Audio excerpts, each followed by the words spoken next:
అందరికీ నమస్కారం. మీరు లేకపోతే నేను లేను ఈరోజు. ఎందుకంటే మీరు చాలా నాకు హెల్ప్ చేశారు. నేను ఆ రోజు మా అబ్బాయికి క్యాన్సర్ అని నేను మీకు ఇట్లా ప్రెస్ మీట్ పెట్టాను. చాలామంది హెల్ప్ చేశారు. మీకు అందరికీ చాలా కృతజ్ఞతలండి.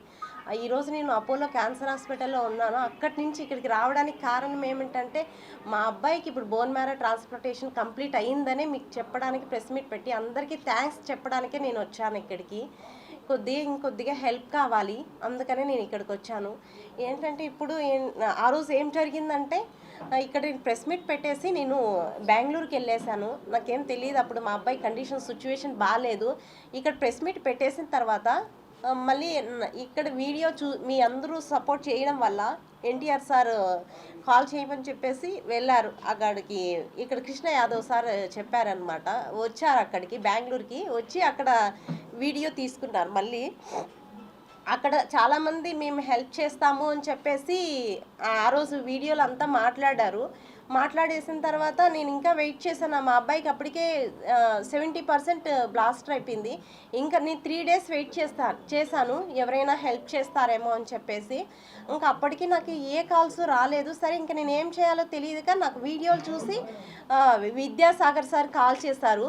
విద్యాసాగర్ కాల్ చేసి అమ్మ నేను మీకు హెల్ప్ చేస్తాను, మీరు ఫస్ట్ గవర్నమెంట్ దగ్గరికి వెళ్ళండి అని చెప్పేసి గవర్నమెంట్ దగ్గరికి వెళ్ళాను. అప్పుడు రామ్ ప్రసాద్ రెడ్డి సార్ మినిస్టర్ అనమాట. అప్పటికప్పుడు నాకు 3 days నేను వెయిట్ చేసిన తర్వాత ఎవరైనా హెల్ప్ చేస్తారేమో అని చెప్పేసి నేను వెయిట్ చేసిన తర్వాత కానీ మళ్ళీ 3 days ఎందుకు వెయిట్ చేశానంటే నా దగ్గర ఏం సపోర్ట్ లేదు, నేను ఎలా వెళ్ళాలి వేరే హాస్పిటల్కి అని చెప్పేసి నేను ఉండిన తర్వాత మళ్ళీ ఏం జరిగిందంటే అంతవరకు ఏ కాల్స్ రాలేదు. ఆ రోజు ఎన్టీఆర్ సార్ వీడియో కాల్ మాట్లాడిన తర్వాత అందరూ వచ్చారు, ఒక ముగ్గురు మేము హెల్ప్ చేస్తాము అనేసి. మళ్ళీ 3 days వరకు ఏం రాలేదు కాల్స్. తర్వాత మళ్ళీ విద్యాసాగర్ సారు నన్ను కాల్ చేసేసి నువ్వు ఫస్ట్ అక్కడ గవర్నమెంట్ దగ్గరికి వెళ్ళండి అని చెప్పారు. మళ్ళీ నేను గవర్నమెంట్ దగ్గరికి వెళ్ళేసి రాంప్రసాద్ రెడ్డి సార్ దగ్గరికి వెళ్ళేసి అక్కడ మాట్లాడి అప్పటికప్పుడు నేను నైట్లో వెళ్ళాను 8:30కి వెళ్తే అప్పుడు అక్కడ ఆఫీస్ వాళ్ళు ఏం చెప్పారంటే ఏంటమ్మా మీరు ఈ టైంలో వచ్చారు అని చెప్పి, సార్ మా అబ్బాయి కండిషన్ చాలా సీరియస్గా ఉంది, హాస్పిటల్ వాళ్ళు మీరు వెళ్ళిపోండి అని చెప్తున్నారు అని చెప్పేసి చెప్పాను. ఓకే అని చెప్పి అక్కడ వాళ్ళు కానీ మీరు తిన్నారా లేదా, ఏంటి మీరు ఇట్లా వచ్చేసారా అని చెప్పేసి అక్కడ నాకు ఒక భోజనం ఇచ్చి అక్కడ నీళ్ళు తాగమ్మా నీకేం కాదు, మీ అబ్బాయికి ఏం కాదు, మేము ఉన్నామని చెప్పేసి మళ్ళీ అప్పటికప్పుడే లెటర్ టైప్ చేసేసి మళ్ళీ మార్నింగ్ CMRF దగ్గరికి పోయేసి నేను మళ్ళీ సచివాలయం దగ్గరికి వెళ్ళాను. అక్కడికి వెళ్తే నేను CMRF వాళ్ళతో మాట్లాడి అక్కడ వాళ్ళు 11 lakhs ఫస్ట్ ఈ 11 lakhs తీసుకునేసి మీ అబ్బాయిని వేరే హాస్పిటల్లో జాయిన్ చేయించండి అని చెప్పారు. Already LOC Apollo cancer hospital Teynampet Nandanam అనమాట చెన్నైలో, అక్కడ తీసుకున్నాము LOC. మళ్ళీ అక్కడి నుంచి తీసుకొని వచ్చేసి ఇక్కడ ఇచ్చామన్నమాట. ఇచ్చేసి అప్పుడు ఫస్ట్ జాయిన్ చేయించేస్తాం చెన్నై అపోలో హాస్పిటల్లో. అప్పుడు వాళ్ళు నాకు 10 lakhs డిపాజిట్ చేయాలా, BMT కదా అని చెప్పారు. నేను వాళ్ళని అడిగాను అనమాట, సార్ నా దగ్గర ఇప్పుడు 10 lakhs అర్జెంటుగా నాకు లేదు సార్ నా దగ్గర, నేను కావాల్సి అంటే మీరు నాకు చెక్ ఇవ్వండి అని చెప్పారు. ఓకే నాకు 2 days టైం ఇవ్వండి, ఫస్ట్ అడ్మిషన్ తీసుకోండి సార్ అని చెప్పేసి నేను చాలా వాళ్ళని బ్రతిమలాడాను. సరే అని చెప్పేసి వాళ్ళు అడ్మిషన్ తీసుకున్న తర్వాత నెక్స్ట్ జాయిన్ చేయించారు. ఈ జాయిన్ చేయించడం వల్ల మీ అందరి సపోర్ట్ అనమాట. అదే నాకు ఎన్టీఆర్ సార్తో Krishna Yadav sir, next Vidyasagar sir, minister sir, next అందరూ నాకు ఫోన్పే చేశారు. చాలామంది నాకు తెలియదు కానీ నాకు తెలిసిన వాళ్ళ పేర్లు చెప్పాను. టీటీడీ వాళ్ళు నాకు చాలా సపోర్ట్ చేశారు. మా హస్బెండ్ టీటీడీలో కాంట్రాక్ట్ బేసిక్ మీద డ్రైవర్గా వర్క్ చేస్తాడు. అప్పుడు వాళ్ళ టీటీడీ ఎంప్లాయీస్ అందరూ చాలా సపోర్ట్ చేశారు. నేను అక్కడ జాయిన్ అయిన తర్వాత మళ్ళీ టీటీడీ వాళ్ళకి లెటర్ పెట్టాను అనమాట, ఈ 11 lakhs సరిపోదని చెప్పేసి. సరిపోకపోతే సార్ ఈ 11 lakhs సరిపోదు, 40 lakhs ఇచ్చారు సార్ వాళ్ళు అని చెప్పేసి. తర్వాత వాళ్ళు టీటీడీ వాళ్ళు ఓకే అని చెప్పేసి ఇచ్చారనమాట అమౌంట్. అందరికీ చాలా కృతజ్ఞతలండి. మీరందరూ లేకపోతే నేను లేను ఈరోజు. ఆ అబ్బాయి హెల్త్ కండిషన్ చాలా బాగుంది. బోన్ మ్యారో ట్రాన్స్ప్లాంటేషన్ కంప్లీట్ అయ్యింది. ఇప్పుడు మీ అందరు సపోర్ట్ వల్ల ఇప్పుడు హాస్పిటల్లో ఏం జరిగిందంటే 20 lakhs అనేది కావాలి. ఆ 20 lakhs అంటే ఇంకా 20 lakhs కడితేనే మేము ఇస్తామని చెప్తున్నారు. ఎందుకంటే చాలా హై అమౌంట్ అండి. ఈరోజు బిల్లు నేను చూశాను. నిన్నటికి నేను నైటే వచ్చాను. ఈరోజు నిన్న బిల్ వచ్చేసి 77 lakhs అయింది. నేను చెప్పాను మేము ఇంత కట్టుకోలేమండి, మేము చాలా పేదవాళ్ళము, మాకు గవర్నమెంట్ హెల్ప్ చేస్తేనే, గవర్నమెంట్ టీటీడీ ఇంకా అందరూ ఫోన్పేలు వేసి హెల్ప్ చేసిన దానివల్లనే మేము ఇక్కడ హాస్పిటల్కి వచ్చాము, నేను అంత కట్టుకోలేను అని చెప్పి వాళ్ళకి చెప్పాను. చెప్తే అట్లీస్ట్ మీరు 20 lakhs అన్నా కట్టండి అని చెప్పారు.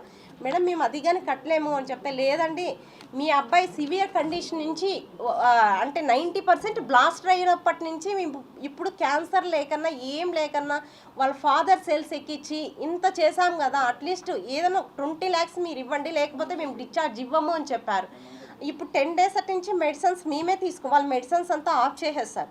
ఎవ్రీడే బ్లడ్ ప్లేట్లెట్స్ ఎక్కించాలి. ప్లేట్లెట్స్ వచ్చి 12,000 అవుతుంది, బ్లడ్ వచ్చి 8,000 అనమాట.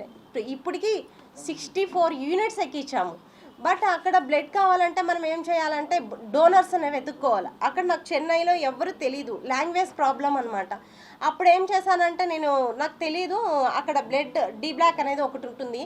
అక్కడికి వెళ్ళేసిన తర్వాత అక్కడ చాలామంది బ్లడ్ ఇవ్వడానికి వస్తూ ఉంటారు. వచ్చినప్పుడు నాకు అంటే ఇంగ్లీష్ వచ్చు కాబట్టి ఇంగ్లీష్లో వాళ్ళతో మాట్లాడి, ప్లీజ్ అండి మా అబ్బాయికి ఇలా ఉంది, ఇక్కడ వీళ్ళు బ్లడ్ ఇవ్వని అంటున్నారు, అమౌంట్ పెట్టుకున్నా కానీ మీరు ఎవరైనా హెల్ప్ చేయండి అని అంటే ఒకరిని నేను అడుక్కుంటాను, ప్లీజ్ అండి హెల్ప్ చేయండి మా అబ్బాయికి ఇలా క్యాన్సర్ వచ్చింది, ఇక్కడ ఏ బ్లాక్లో ఉన్నాము అని చెప్పేసి. తర్వాత వాళ్ళు ఇంకొకరికి అట్లా చాలామంది హెల్ప్ చేశారు. ఇప్పుడు 64 యూనిట్స్ అలాగే నాకు హెల్ప్ చేశారనమాట చెన్నైలో, ఒకరినొకరు అట్లా చేసి. నెక్స్ట్ ప్లేట్లెట్స్ ఇవంతా వాళ్ళు హెల్ప్ చేశారు. అంటే మళ్ళీ నెక్స్ట్ సాయిరామ్ ట్రస్ట్ వాళ్ళకి కానీ థ్యాంక్స్ అండి, ఎందుకంటే బ్లడ్ వాళ్ళు డొనేషన్ చేశారు. నెక్స్ట్ సాయిరామ్ ట్రస్ట్, ఇంకా ఎన్జిఓస్ అనమాట. వాళ్ళు మా అబ్బాయికి ఒకరోజు 1,60,000 మెడిసిన్, ఈ 10 days మెడిసిన్ ఆపేశారు, హాస్పిటల్లో ఇవ్వలేదు. నా దగ్గర అమౌంట్ ఎంత ఉన్నిందంటే కొద్దిగా ఒక 5-6 lakhs ఉంటే అట్లంతా అడ్జస్ట్మెంట్ చేశాను. వాళ్ళు మెడిసిన్ ఇవ్వలేదు కాబట్టి. నెక్స్ట్ ఎన్జిఓస్ వాళ్ళు ఏం చేశారంటే ఒక రోజుకి ఒకరు ఎన్జిఓస్ ఇస్తారనమాట. ఆ అబ్బాయికి మెడిసిన్ ఆపకూడదు అని చెప్పేసి ఆ మెడిసిన్స్ అంటే అవి తెచ్చిస్తారు మనకి. ఒక రోజుకి బిల్లుకి మేము పే చేస్తాము ఆ అబ్బాయికి అని చెప్పేసి అంటే హై అమౌంట్ ఇవన్నీ వాళ్ళు ఇచ్చారు. ఒకరోజు 3 days ఎన్జిఓస్ ఇచ్చారనమాట మాకు. నెక్స్ట్ నేను కొనుక్కున్నాను అనమాట బ్లడ్ ప్లేట్లెట్స్. ఇప్పుడు 10 days అటు నుంచి వాళ్ళు మెడిసిన్ ఆపేశారు కాబట్టి అన్నీ నేనే కొనుక్కుంటానా, నేనే చేస్తున్నా. ప్లీజ్ అండి ఇంత హెల్ప్ చేశారు కదా, ఈ ఒక్క సహాయం చేయండి. 20 lakhs కడితేనే డిశ్చార్జ్ ఇస్తామంటున్నారు, ఇది ఏదైనా చేయండి. ఇప్పుడు ఏంటంటే ఈ నోట్స్లు ఏంటంటే మా అబ్బాయి చాలా ఎన్టీఆర్ ఫ్యాన్ అనమాట. 2 years ఇంటర్ ఫస్ట్ ఇయర్ నుంచి దీంట్లో అన్ని సాంగ్స్, డైలాగ్స్, స్టోరీసే ఉంటాయన్నమాట. ఆ ఎన్టీఆర్ మీద పిచ్చితో వాడు ఎంతసేపు ఎవరితో మాట్లాడేవాడు కాదు, ఎంతసేపు ఇవే చేసేవాడు అనమాట. ఏంటి స్టోరీస్, ఈ బుక్స్ అన్నీ చూడండి, ఇవన్నీ సాంగ్సే, ఇవన్నీ డైలాగ్స్, ఇవంతా స్టోరీ, నేను ఒక సినిమా తీయాలి ఇలా ఉండేవాడు. ఇప్పుడు మొన్న చెప్పాడు, ఇప్పటికి నేను హాస్పిటల్లో ఉండలేనమ్మా, ప్లీజ్ నన్ను బయట తీసుకెళ్ళి, నేను డిప్రెషన్లోకి వెళ్ళిపోయాను, నువ్వు ఇంత కష్టపడినాను 2 years నుంచి ఈ కష్టపడినా కాబట్టి నేను చనిపోవాలనిపిస్తుంది, నాకు టాబ్లెట్స్ ఇవ్వు, నేను చనిపోతాను, నేను ఇక్కడే ఉండి నాకు ఏదోలాగా ఉంది అని చెప్తున్నాడు. ప్లీజ్ ఎవరైనా అట్లా హెల్ప్ చేయండి అని, నాకు ఇంత సహాయం చేశారు, ఈ ఒక్క హెల్ప్ చేయండి ప్లీజ్. మేము చేతులెత్తి నమస్కరిస్తున్నాను సార్. ఎవరైనా సరే నాకు ముందు మీరు ఎంత హెల్ప్ చేశారు కదా, ఈ చిన్న సహాయం అని నేను అనుకుంటున్నాను. ఏదో ఒకటి చిన్నదో పెద్దదో ఒక ప్రాణాన్ని అందరూ కలిసి కాపాడారు కాబట్టి ఇప్పుడు కానీ ఎవరో ఒకరు నాకు సహాయం చేయండి సార్, ప్లీజ్ సార్. మీకు చేతులు ఎత్తి నమస్కరిస్తున్నాను సార్.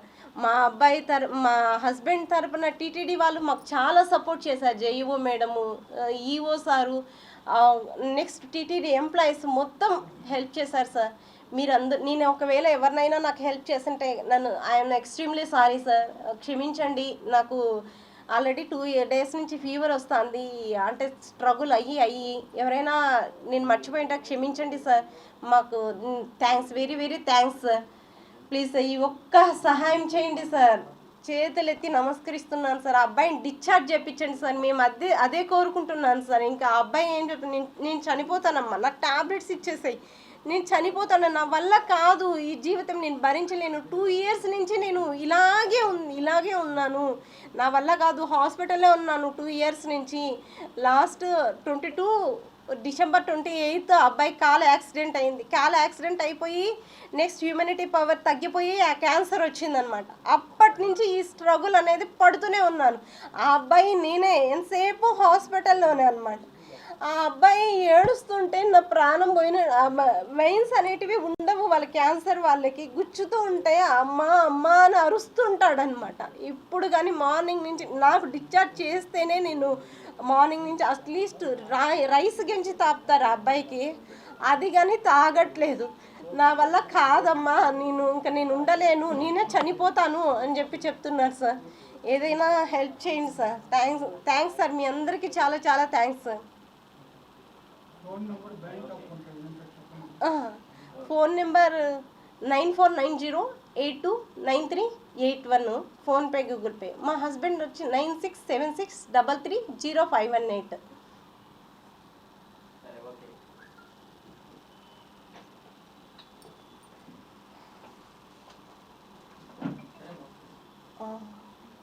ఇంకా మాకు అక్కడ వీళ్ళు మాత్రమే హెల్ప్ చేశారు ఆ రోజు.